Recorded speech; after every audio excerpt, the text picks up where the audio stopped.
નમસ્તે દર્શકો, ગુજરાતના રાજકારણમાં ચૂંટણી ટાણે ખળભળાટ મચાવતા સમાચાર આવી ગયા છે. મુખ્યમંત્રી ભૂપેન્દ્ર પટેલની મુલાકાત માટે કેજરીવાલે સમય માંગ્યો છે અને આરોપ મૂક્યો છે કે ગુજરાતમાં ભાજપ સરકાર અમારા કાર્યકર્તાઓને ષડયંત્રપૂર્વક ખોટા કેસ કરાવી જેલમાં ધકેલી રહી છે. સાથે જ કેટલાક સનસનીખેજ આરોપ પણ કેજરીવાલે મૂક્યા છે અને કહ્યું છે કે એમ તો પંજાબમાં અમારી સરકાર છે, અમે પણ ધારીએ તો ભાજપના કાર્યકર્તા નેતાઓને ખોટા કેસ કરી જેલમાં ધકેલી દઈએ, પરંતુ અમે તેવું નહીં કરીએ. આવો વિગતવાર વાત કરીએ. ગંભીર આરોપ સાથે કેજરીવાલે મુખ્યમંત્રીને મળવા માટે પત્ર લખ્યો છે તેના વિશે. નમસ્કાર, હું છું તુષાર બસિયા, આપ જોઈ રહ્યા છો સ્વમાન. ગુજરાતમાં સ્થાનિક સ્વરાજ્યની ચૂંટણીની જાહેરાત થઈ ગઈ છે.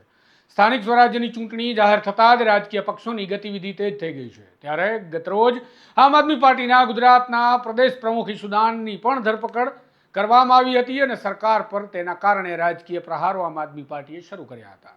કેજરીવાલે ગુજરાતના મુખ્યમંત્રી ભૂપેન્દ્ર પટેલની મુલાકાતનો સમય માંગતા આજે એક પત્ર લખ્યો છે અને આ પત્રમાં કેટલાક ગંભીર અને સનસનીખેજ આરોપ પણ તેને લગાવ્યા છે.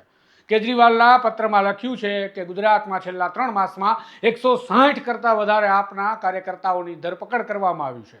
તેમણે આરોપ લગાવ્યો છે કે ભાજપ સરકાર આમ આદમી પાર્ટીને ખતમ કરવા માટે પૂર્વ નિર્ધારિત રીતે ષડયંત્ર આચરી રહ્યું છે. ગતરોજ ઈશુદાનની પણ ધરપકડ કરવામાં આવી અને મોડી રાત્રિના સમયે તેમને છોડવામાં આવ્યા હતા, જ્યારે કે ઈશુદાન પોલીસ સ્ટેશન ખાતે પોતાના કાર્યકર્તાઓની માહિતી લેવા માટે ગયા હતા. સાથે જ કેજરીવાલે એક જ પેટર્નની વાત કરતા આરોપ લગાવ્યો છે કે આપના કાર્યકર્તાઓ રોડ પર જઈ રહ્યા હોય ત્યારે અજાણ્યા ગુંડા સ્કૂટર પર આવી મારપીટ કરે છે અને ક્રાઇમ બ્રાન્ચ 2 જ મિનિટમાં સ્થળ પર પહોંચી જાય છે અને આમ આદમી પાર્ટીના કાર્યકરોની ધરપકડ કરી લે છે, જેના પરથી લાગે છે કે જાણે પોલીસ ગુંડાના જ ફોનની રાહ જોઈને બેઠી હોય. સાથે જ કેજરીવાલે 3 ઘટનાઓને પણ ટાંકી છે અને લખ્યું છે કે ખંભાળિયામાં 31 માર્ચે દીપકસિંહ ઘરે જઈ રહ્યા હતા. 2 ગુંડા બાઇક પર આવ્યા, તેમની ઓવરટેક કરી મારપીટ કરવા લાગ્યા અને ફરિયાદ કરવા ગયેલા દીપકસિંહને જ પોલીસે પકડી લીધા.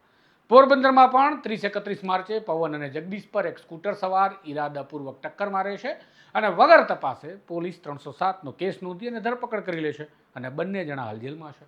જામનગરમાં 31 માર્ચે આપના કાર્યકરોની ગાડીને ટચ કરી ઝઘડો પેદા કરવામાં આવ્યો અને પીડિતો પર જ 307નો કેસ નોંધી દેવામાં આવ્યો છે. આ ઘટનાના ઉલ્લેખ કરતા કેજરીવાલે લખ્યું છે કે આગામી કેટલાક દિવસોમાં 10,000 કાર્યકર્તાઓની ધરપકડની યોજના છે, જેથી સ્થાનિક ચૂંટણીમાં આમ આદમી પાર્ટી તેના ઉમેદવાર જ ન ઊભા રાખી શકે. ઉપરાંત તેમણે લખ્યું છે કે આમ આદમી પાર્ટીની પંજાબમાં સરકાર છે. અગર અમે ઈચ્છીએ તો ભાજપના નેતાઓ અને કાર્યકર્તાઓની ખોટા કેસમાં ધરપકડ કરી જેલમાં નાખી શકીએ છીએ, પરંતુ અમે તેવું નહીં કરીએ, કેમ કે અમે સારા અને શરીફ લોકો છીએ અને સંવિધાન પર ભરોસો રાખીએ છીએ. અમે ગુંડાગર્દી નથી કરતા. કેજરીવાલે અંતે લખ્યું છે કે હું અને પંજાબના મુખ્યમંત્રી ભગવંત માન અમારા ગુજરાતના નેતાઓની સાથે તમારી મુલાકાત કરવા ઈચ્છીએ છીએ, તો આશા છે કે તમે જલ્દીથી સમય આપશો. આમ કેજરીવાલના ગંભીર આરોપ સાથેના મુખ્યમંત્રીની મુલાકાત માટે સમય માંગતો આ પત્ર લખ્યો અને આ પત્ર હાલ રાજકારણમાં ખળભળાટ મચાવી રહ્યો છે, કારણ કે આરોપ છે ગંભીર અને સંગીન. એક તરફ સ્થાનિક સ્વરાજની ચૂંટણીઓ છે અને બીજી તરફ કેજરીવાલે ગંભીર આરોપ સાથે ગુજરાતની ભાજપ સરકારને જ સવાલોના કઠેડામાં ઊભી કરી દેતા હવે ચૂંટણીનો રંગ જામતો હોય તેવું જોવા મળી રહ્યું છે. જોઈએ હવે ચૂંટણીના પરિણામો પર તેની અસર કેવી અને કોના તરફી જોવા મળે છે.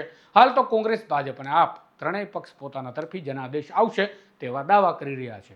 તમને આ મામલે શું લાગે છે? કમેન્ટ બોક્સમાં જરૂરથી જણાવશો. નમસ્કાર.